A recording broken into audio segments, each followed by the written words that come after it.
بسم اللہ الرحمن الرحیم الحمد للہ رب العالمین والصلاة والسلام علی نبینا و حبیبنا و امامنا و قدوتنا محمد وعلی آلہ و اصحابہ اجمعین، اما بعد۔ آج کے ضمیمے میں ہم انشاءاللہ گفتگو کریں گے دو نقاط پہ۔ پہلا نقطہ یہ ہے جو یہاں سورہ یوسف میں ہم نے پڑھا کہ حضرت یوسف کہہ رہے ہیں کہ مجھے زمین کے خزانوں پہ لگا دے، میں حفیظ اور عالم ہوں۔ تو حکومت مانگ رہے ہیں اور اس پہ کیا کہہ رہے ہیں کہ میرے اندر یہ صلاحیت ہے، اس لیے مجھے حکومت دے دے۔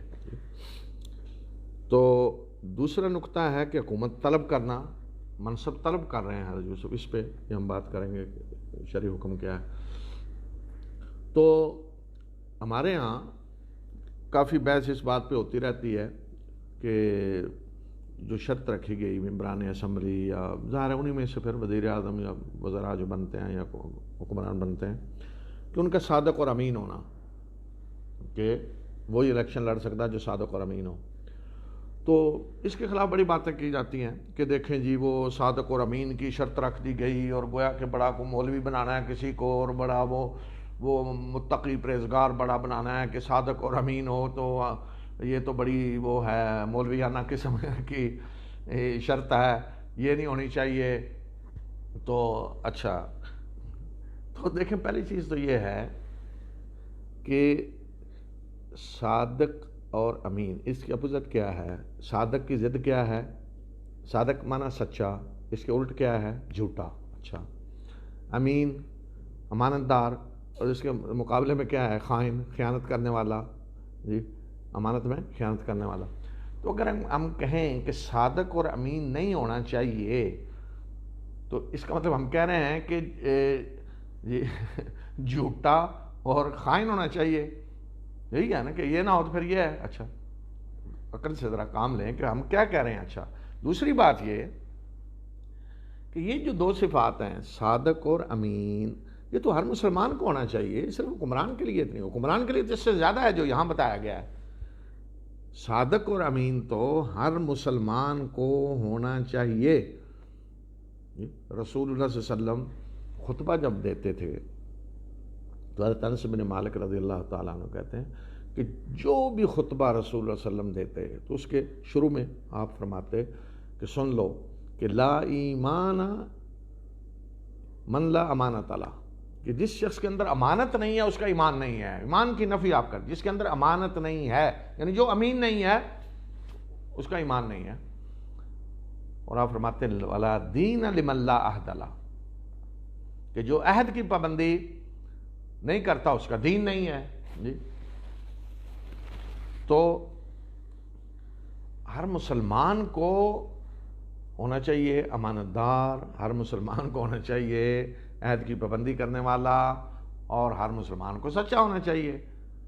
یہ تو سوچا ہی نہیں جا سکتا کہ مسلمان جھوٹا ہو۔ جی، حتیٰ کہ باقی جو گناہ ہیں وہ بعض وقت جذبات سے مغلوب ہو جاتے ہیں، کسی آدمی نے قتل کر دیا کو اور کسی گناہ میں مبتلا ہو گیا، وہ تو ہیں جو جذبات سے مغلوب ہو کے ہوتے ہیں۔ لیکن جھوٹ بولنا تو بڑی پلاننگ سے ہوتا ہے نا، ایسے نہیں جذبات سے مغلوب ہو کے جی غصے میں آ کے کسی نے جھوٹ بول دیا۔ جھوٹ تو بڑی پلاننگ سے ہوتا ہے، اس لیے مسلمان جھوٹا نہیں ہو سکتا۔ تو یہ تو ہر مسلمان کا وصف ہے کہ وہ صادق اور امین ہو، سچ بولنے والا ہو اور امانت دار ہو۔ جی، اس کے اگر برعکس جائیں گے تو کیا ہے؟ جی، جھوٹ بولنے والا اور خیانت کرنے والا، تو مسلمان ایسا تو نہیں ہو سکتا۔ تو یہ تو ہر مسلمان کے لیے ایسے پتہ ہے، اور ہم نے اپنے لیڈروں کے لیے لگائی ہے تو وہاں بھی شور مچ گیا، یہ دیکھیں جی کیسی صفات ہیں۔ اچھا، آپ تھوڑی دیر کے لیے سوچیں، میں ایک عقلی دلیل دیتا ہوں، عقلی اور عام جس سے ہمیں واسطہ پڑتا ہے۔ صادق اور امین، اچھا اس کے مقابلے میں نے کہا کیا ہے؟ جھوٹا اور خیانت کرنے والا۔ آپ اگر اپنے گھر میں نوکر رکھنا چاہتے ہیں، ڈرائیور رکھنا چاہتے نوکر گھر میں، تو جھوٹے کو رکھیں گے؟ صادق کا بدلے میں جھوٹا ہے نا، جھوٹے کو رکھیں گے؟ ظاہر نہیں رکھیں گے۔ خیانت کرنے والے کو رکھیں گے کہ آپ کے گھر سے پیسے چرا لے، آپ نے بھیجا ہے سبزی لینے تو درمیان میں آدھے وہ اپنی جیب میں ڈالے، آ کے یہ کہہ دے جی اتنے کی ملی ہے، گاڑی میں پٹرول جو ہے وہ اتنے کا ڈلوا کے جی اتنے کا ڈلوایا، خیانت کرے آپ کے مال میں، اسے رکھیں گے نوکر؟ اپنا ڈرائیور رکھنا چاہیں گے؟ نہیں۔ اپنے گھر میں نوکر رکھنا چاہیں گے؟ نہیں. اپنی کمپنی میں کسی کو رکھنا چاہیں گے؟ جھوٹ بولنے والے کو، خیانت کرنے والے کو اپنے ملازم کمپنی میں رکھنا چاہیں گے؟ پرائیویٹ میں نہیں رکھیں گے، ظاہر ہے. تو گویا کہ دوسرے لفظوں میں آپ اپنے گھر میں ملازم اسے رکھنا چاہیں گے، کمپنی میں ملازم اسے رکھنا چاہیں گے جو صادق اور امین ہو. تو آپ اپنے گھر میں صادق اور امین کے سوا کسی کو نہیں رکھنا چاہیں گے، اپنی کمپنی میں صادق اور امین کے سوا کسی کو نہیں رکھنا چاہیں گے.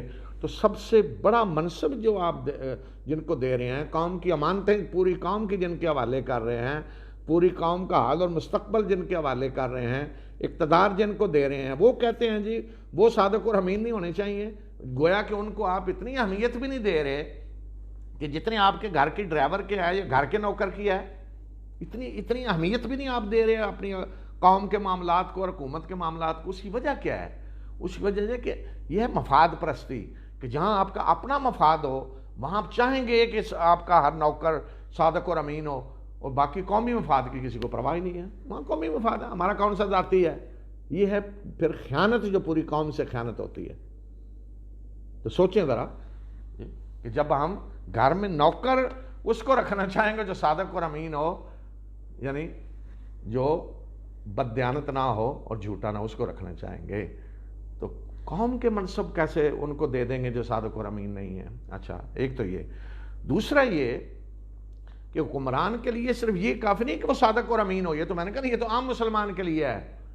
حکمران کے لیے یہ ہے ویسے جو یوسف یہاں بتا رہے ہیں. آیت نمبر 55 قال اجعلنی علی خزائن الارض انی حفیظ علیم. میرے حوالے کریں زمین کے خزانے، یہ سارا کچھ، یعنی وزارت خوراک، خزانہ، سب میرے حوالے کریں. کیوں؟ انی حفیظ علیم، میں حفاظت کرنے والا ہوں اور علیم جاننے والا ہوں. حکمران کی یہ صفت ہے. اچھا، حفیظ کس کے مقابلے میں؟ امین کے. امین سے اور زیادہ اوپر ہے. امین سے اور زیادہ اوپر. امین وہ ہوتا ہے کہ جو خود خیانت نہ کرے. یعنی آپ کا مثلا جیسے گھر میں نوکر ہے، اس کا امین ہونا کافی، خود خیانت نہ کرے، کیونکہ وہ اتنا ہی منصب ہے اس کا. اچھا، حفیظ وہ ہے جو حفاظت کرنا جانتا ہو، جو صرف یہ نہیں کہ خود خیانت نہیں کر رہا بلکہ کسی اور کو بھی ڈاکہ نہ ڈالنے دے، کسی اور کو بھی چوری نہ کرنے دے، کسی اور کو بھی خیانت نہ کرنے دے. حفیظ، حفاظت کرنے والا، اس کے اندر یہ صلاحیت ہو. اچھا، بعض لوگ آپ نے دیکھا ہماری تاریخ میں کہ امانت دار ہوتے ہیں، خود امین ہیں، خیانت نہیں کرتے، دوسروں کو نہیں روک سکتے، دوسروں کو لوٹنے سے نہیں روک سکتے، گویا کہ امین ہیں، حفاظت نہیں کر سکتے.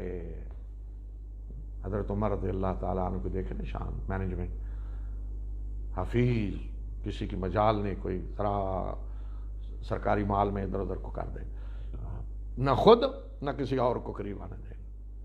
یہ حفیظ، یہ صفت ہے جو حضرت یوسف یہاں کہہ رہے ہیں. حفیظ، امانت سے اوپر. لوگ کہتے ہیں وہ جی خود تو بڑے اچھے ہیں پھر دوسرے، یہ نہیں ہو سکتا. وہ حکومت کے قابل نہیں. وہ جو حفاظت کر سکے مال کی، مسلمانوں کے مال کی حفاظت کر سکے، خود بھی اس کو نہ کھائے، دوسروں کو بھی نہ کھانے دے، حفیظ ہو. صرف امین نہیں ہے، اللہ اس سے اوپر. اچھا، ایک تو یہ جی. دوسرا یہ کہ حکمران کے لیے جو صفت ہے وہ ہے علیم. علیم کیا ہے؟ جاننے والا، باصلاحیت. جو منصب اسے دیا جا رہا ہے اس کا علم رکھتا ہو، اس کے اندر صلاحیت ہو.